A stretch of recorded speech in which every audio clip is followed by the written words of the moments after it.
Organizimi i Bashkisë Islame të Kosovës për therrjen e përbashkët të kurbanëve ka bërë që 18.234 kurban të therren nga besimtarët në Kosovë dhe ata nga diaspora. Vetëm gjatë ditës së martë kanë mbërritur 60 tonë mish kurbani në depot e Bereqetit, ndërsa në ditët në vijim do të deponohet edhe pjesa tjetër e mishit, ku së shpejti do të fillojë edhe shpërndarja e tij. Është për kujdes Bashkia Islame e Kosovës në organizimin e saj për therrjen e këtyre kurbanëve të këtij viti dhe ne po e pranojmë dhe po e deponojmë këtu në depot tona, në frigodhomën e shoqatës Bereqeti. Ky mish i kurbanit ose ky amanet që kena marrë prej besimtarëve, shumë shpejt do të shkon te familjet nevojtare nëpërmjet koordinatorëve tonë që i kemi nivel vendi, po edhe në bashkëpunim edhe me drejtoratet e mirëqenies sociale që janë nëpër komuna.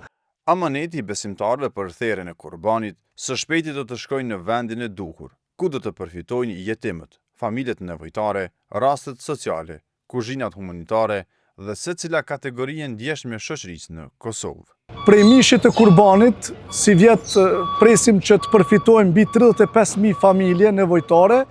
Në këtë ndihmë do të jenë edhe 2 kuzhina humanitare që i kemi tani më, që disa vite që funksionojnë në kuadër Bashkisë Islame që janë të mirën e nevojtarëve, ato do të furnizohen me mish, pra kuzhina humanitare që është në Pejë dhe në Mitrovic,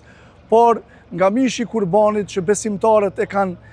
besu te Bashkia Islame do të përfitojnë pra kategoritë të ndryshme të shoqërisë, ato që mas shumë t'i kanë nevojë. Organizimi i therrjes së përbashkët të kurbanëve nga Bashkia Islame e Kosovës tashmë është ndruar në organizim tradicional, ku besimtarët nga Kosova dhe diaspora i bashkohen këtij organizimi. Në ditët në vijim pritet të vijë edhe pjesa tjetër e mishit, ku do të dhurohet për të gjithë ata që kanë nevojë për mbështetje.